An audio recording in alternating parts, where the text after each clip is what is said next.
साथ संगत जी, प्रेम से कहना धन निरंकार जी। एक नई साखी के साथ स्वागत है आप सभी का आपके ही अपने चैनल पर। आज की साखी का विषय है अमानत। चलिए सुनते हैं आज की ये साखी। साथ संगत जी, दोपहर का समय था। प्रशांत जी अपने घर पर आराम कर रहे थे कि अचानक से उनके दरवाजे पर दस्तक हुई। वो उठकर दरवाजे की ओर गए। दरवाज़ा खोला तो देखा कि सामने एक बूढ़ी औरत खड़ी थी। वो मुस्कुराई और बोली, बेटा तुम प्रशांत वर्मा हो ना? प्रशांत जी ने कहा, माँ आप पहले अंदर आओ, हम बैठकर संतुष्टि से बात करते हैं। आप बहुत थकी हुई लग रही हो, आपकी सांसें भी फूल रही हैं। प्रशांत जी ने उस बूढ़ी अम्मा को अंदर सोफे पर बैठने का इशारा किया और वो उनके लिए पानी लेने चले गए। जब बूढ़ी अम्मा ने पानी पी लिया तो प्रशांत जी ने कहा, हाँ बताओ अम्मा, क्या बात है? तब उस बूढ़ी अम्मा ने कहा, बेटा मैं आपकी फैक्ट्री में काम करने वाले स्वर्गवासी मजदूर राघव की माँ हूँ। ये कहते हुए उस बूढ़ी औरत की आंखों में आंसू आ गए। प्रशांत जी चुपचाप और ध्यान से उस बुजुर्ग माँ की बातें सुन रहे थे। वो अम्मा कहती रही, मेरी बेटी की शादी तय हो गई है और शादी की तारीख भी बहुत ही नज़दीक है। मेरे पति का देहांत तो राघव के बचपन में ही हो गया था। राघव ही हम माँ बेटी का एकमात्र सहारा था। वो भी भगवान ने अपने पास बुला लिया। अब इस दुनिया में हम माँ और बेटी दो ही हैं। राघव ने एक बार मुझे बताया था कि वो अपनी बहन की शादी के लिए अपने मालिक के पास अपनी सैलरी में से कुछ पैसे जमा कर रहा है। इसीलिए मैं चाहती हूँ बेटा कि आप मुझे वो पैसा दें जो मेरे दिवंगत बेटे ने अपनी बहन की शादी के लिए अमानत के रूप में आपके पास जमा किया था। अब प्रशांत जी ने उस बूढ़ी माँ से पूछा कि माँ, क्या आप जानती हैं कि आपके बेटे ने अमानत के रूप में कितने पैसे मेरे पास जमा किए हैं? वो बूढ़ी महिला कहने लगी, हाँ बेटा, 2 लाख रुपए बनते हैं। प्रशांत जी कहने लगे, अरे वाह अम्मा, आपको रकम याद है, मैं अभी आपको ला कर देता हूँ। प्रशांत जी सारे पैसे ले आए और बूढ़ी अम्मा को सौंप दिए। बूढ़ी अम्मा ने पैसे ले लिए और दुआएं देती हुई चली गई। प्रशांत जी भी अपने दैनिक कामों में व्यस्त हो गए और इस घटना को भूल गए। परंतु कुछ दिनों के बाद अचानक से वो बूढ़ी अम्मा फिर से प्रशांत जी के घर पर आई। उस अम्मा के पास एक छोटा सा थैला था। प्रशांत जी ने उस बुजुर्ग माँ से पूछा, अम्मा कैसी हो और अचानक से मेरे घर क्या बात हो गई? बुजुर्ग माँ की आंखों में आंसू भी थे और शर्म भी थी। उन्होंने प्रशांत जी के सर पर हाथ रखकर कहा, बेटा मुझे माफ़ कर दो, मैंने जानबूझकर ऐसा नहीं किया, मैं कोई धोखेबाज या ठग नहीं हूँ। प्रशांत जी ने कहा, मैं जानता हूँ माँ, तुम्हें अपने बारे में सफाई देने की कोई ज़रूरत नहीं है। मैं उसी दिन समझ गया था कि आप गलती से मेरे पास आ गई हो, क्योंकि मेरा नाम प्रशांत वर्मा नहीं, मेरा नाम प्रशांत सहगल है और ना ही मेरी कोई फैक्ट्री है और ना ही आपका बेटा मेरे यहाँ काम करता था और आपका इस दुनिया में कोई अपना भी ऐसा नहीं था जो आपकी मदद कर सके। लेकिन बेटी की शादी को लेकर आप परेशान लग रही थी, इसीलिए मैंने आपकी इसी बहाने मदद कर दी। प्रशांत जी ने ये बात हाथ जोड़ते हुए कही। बूढ़ी अम्मा ने कहा, हाँ बेटा, जब असली प्रशांत वर्मा मेरे पास पैसे लेकर आया तो मुझे भी पता चल गया और तब तक मैं तुम्हारे पैसे अपनी बेटी की शादी में खर्च कर चुकी थी और बेटा अब मैं तुम्हारी अमानत लौटाने आई हूँ। वो अम्मा अपने साथ लाया हुआ थैला प्रशांत जी की ओर बढ़ाते हुए बोली, गिन लो बेटा, पूरे 2 लाख रुपए हैं। प्रशांत जी ने बूढ़ी माई से कहा, अरे माँ, इसकी क्या ज़रूरत थी?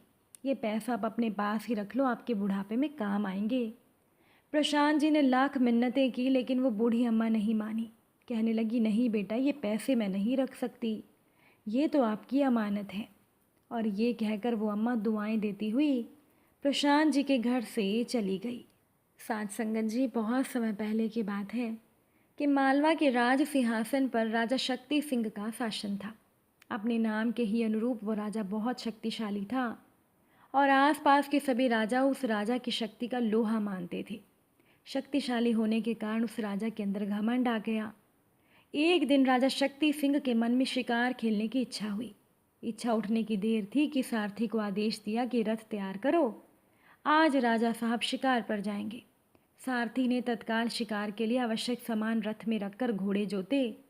राजा शक्ति सिंह ने रथ में बैठकर जंगल की ओर प्रस्थान किया। जैसे ही वो जंगल में गए, एक अति सुंदर हिरण छलांगे मारता हुआ रथ के आगे से निकला। राजा ने तुरंत सारथी को कहा, कितना सुंदर हिरण है, इसको जीवित पकड़ना है, रथ इसके पीछे लगा दो। सारथी ने रथ हिरण के पीछे लगा दिया। ये देखकर हिरण तेजी से भागा। राजा ने सारथी को कहा, रथ तेज करो, शिकार हाथ से ना जाने पाए। सारथी ने घोड़ों को दौड़ाया, परंतु हिरण तो अपने प्राण बचाने के लिए उस समय घोड़ों से भी तेज दौड़ रहा था। ये देखकर राजा ने दोबारा कहा, घोड़े और तेज करो। सारथी ने घोड़े और तेज किए, परंतु हिरण अब बहुत आगे था। अब राजा सारथी पर नाराज होने लगा तो सारथी बोला, राजन, घोड़े तो अपनी शक्ति के अनुसार पूरे वेग से भाग रहे हैं। अब इससे तेज भागने की क्षमता घोड़ों में नहीं है। हाँ, यदि इस समय वामी घोड़े होते तो फिर शिकार निश्चय ही आपके हाथ में था। सारथी से वामी घोड़ों का नाम सुनकर राजा हैरान हुआ। राजा की यशोशाला में एक से बढ़कर एक घोड़ा मौजूद था, परंतु वामी घोड़ों का नाम तो राजा ने आज तक सुना नहीं था। ये नाम राजा के लिए नया था। राजा ने सारथी को रथ रोकने का आदेश दिया। जब रथ रुक गया तो राजा ने सारथी को कहा, वामी घोड़ों से तुम्हारा क्या मतलब है? हमने तो आज तक ऐसे घोड़ों के बारे में नहीं सुना। सारथी ने कहा, राजन, इसी जंगल के दूसरे छोर पर महर्षि वामदेव जी का आश्रम है। उनके पास 2 ऐसे घोड़े हैं जो हवा से बातें करते हैं। अब चूंकि वो घोड़े वामदेव जी के पास हैं, इसीलिए लोग उन्हें वामी घोड़े कहते हैं। राजा ने कहा, तो फिर अपना रथ उन्हीं महर्षि जी के आश्रम की तरफ मोड़ दो, हम वो घोड़े देखना चाहते हैं। सारथी ने रथ का रुख मोड़ दिया। थोड़ी देर के बाद वो महर्षि के आश्रम पर पहुंच गए। महर्षि वामदेव जी ने राजा का सत्कार कर पूछा कि आप आश्रम में क्यों आए हैं?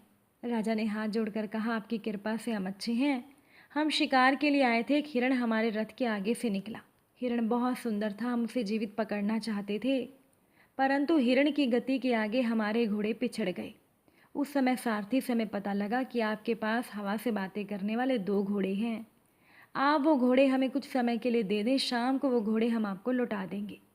महर्षि वामदेव जी बोले, राजन, मेरे पास जो घोड़े हैं वो वरुण देवता के हैं। अब आप खुद चलकर यहाँ आए हैं, इसीलिए मैं आपको इनकार नहीं कर सकता, परंतु ये घोड़े शाम को हर हालत में यहाँ पहुँचा देना। राजा ने शाम को घोड़े पहुँचा देने का वादा किया और महर्षि से घोड़े लेकर शिकार के लिए निकल गए। शाम हो गई, परंतु राजा का मन बेईमान हो गया था। राजा ने सारथी को कहा, ये घोड़े महल की ओर ले चलो। सारथी ने राजा की ओर देखा, परंतु सारथी कुछ बोला नहीं। उसने रथ महल की ओर मोड़ दिया। जब शाम को घोड़े वापस नहीं आए तो महर्षि वामदेव जी समझ गए कि राजा घोड़ों को अपने साथ ले गए होंगे। अब महर्षि ने अपने एक शिष्य को राजा के पास भेजा, परंतु राजा शक्ति सिंह ने टाल मटोल करके उस शिष्य को वापस भेज दिया। तब महर्षि वामदेव खुद राजा के पास गए। पहले तो राजा ने टाल मटोल की कि घोड़े थके हुए हैं, आपको बाद में दे देंगे, परंतु जब महर्षि ने तत्काल घोड़े देने को कहा तो राजा शक्ति सिंह ने घोड़े देने से इनकार करते हुए कहा कि ये घोड़े राजाओं के रखने योग्य हैं, आप ऋषियों को घोड़ों से क्या काम। महर्षि वामदेव जी ने कहा, राजन, यह तो अमानत में खयानत है, ये ठीक नहीं है। राजा ने घमंड से कहा, तो आपसे जो हो सकता है आप कर लो, ये घोड़े अब आपको नहीं मिलेंगे। राजा का यह जवाब सुनकर महर्षि वामदेव जी धरती की ओर देखने लगे। तत्काल ही एक कृत्या धरती फोड़कर बाहर आई। साध संगत जी, कृत्या उस शक्ति को कहते हैं जो मंत्र के अनुष्ठान के द्वारा उत्पन्न की जाती है। उस कृत्या ने पलक झपकते ही शक्ति सिंह का सर धड़ से अलग कर दिया और फिर वो धरती में समा गई। महर्षि घोड़े लेकर आश्रम में चले गए। अब राजा के हाथ से घोड़े भी गए और अमानत में खयानत करने का फल भी शक्ति सिंह ने पाया मृत्यु के रूप में। साध संगत जी, ये है कहानी छोटी सी, पर है बड़ी शिक्षाप्रद। यदि हम संसार की रचना को देखें तो संसार की सारी रचना काल की रचना है और संसार के सब पदार्थ काल की संपत्ति है जो जीव को थोड़े समय के लिए इस्तेमाल करने को मिले हैं। किंतु काल की संपत्ति पर जब मनुष्य अपना अधिकार जमा बैठता है और उसे अपना समझने लगता है, कहने लगता है, तो वो अमानत में खयानत करने का अपराध कर बैठता है। इसका फल यह होता है कि ये सब सामान तो उससे छीन ही जाता है और काल के दंड का भागी भी मनुष्य बनता है। इन पदार्थों को अपना समझ बैठने और इसमें सुरती फंसाने के फल स्वरूप काल उसे 84 के चक्कर में घसीट कर ले जाता है, जहाँ उसे बार बार काल का ग्रास बनना पड़ता है। इसीलिए तो महापुरुषों का उपदेश है कि संसार के इन सामानों को आवश्यकता के अनुसार बेशक उपयोग में लाओ। रिश्तेदारों और संबंधियों से जीवन निर्वाह करते हुए उचित व्यवहार भी करो, परंतु इन्हें अपना समझने और बनाने की कोशिश ना करो, क्योंकि ना ये सामान तुम्हारे हैं, ना कभी तुम्हारे बन सकते हैं। तुम्हारी अपनी वस्तु तो केवल केवल प्रभु का सच्चा नाम है। जो पूर्ण सतगुरु से ही प्राप्त होता है। और श्री गुरु अर्जुन देव जी महाराज फरमाते हैं कि हे मनुष्य, जिस शरीर का तुझे घमंड है ना, वो तेरा अपना नहीं है। राज्य, भूमि और धन भी तेरा अपना नहीं है। पुत्र, स्त्री, भाई, मित्र, पिता और माता, इनमें से भी सदा के लिए तेरा कोई अपना नहीं है। सोना, चांदी, दौलत, हाथी, घोड़े, ये भी तेरे अपने नहीं हैं। ये अंत समय में तेरे काम नहीं आ सकते। फिर तू इनसे क्यों लिपटा है? अर्थात तू इन्हें अपना क्यों समझ रहा है? इसमें सुरत फंसाए हुए क्यों है? तेरा अपना तो केवल एक नाम ही है, जिसकी प्राप्ति सद्गुरु से होती है। इसलिए नाम से अपनी सुरती जोड़ो और काल के फंदे से हमेशा के लिए आज़ाद हो जाओ। अगर आज की ये साखी आपको अच्छी लगी हो तो वीडियो को लाइक शेयर ज़रूर कीजिएगा। आप सभी से फिर मुलाकात होगी नई साखी नए विचारों के साथ। साथ संग अच्छी प्यार से कहना। धन्य निरंकार।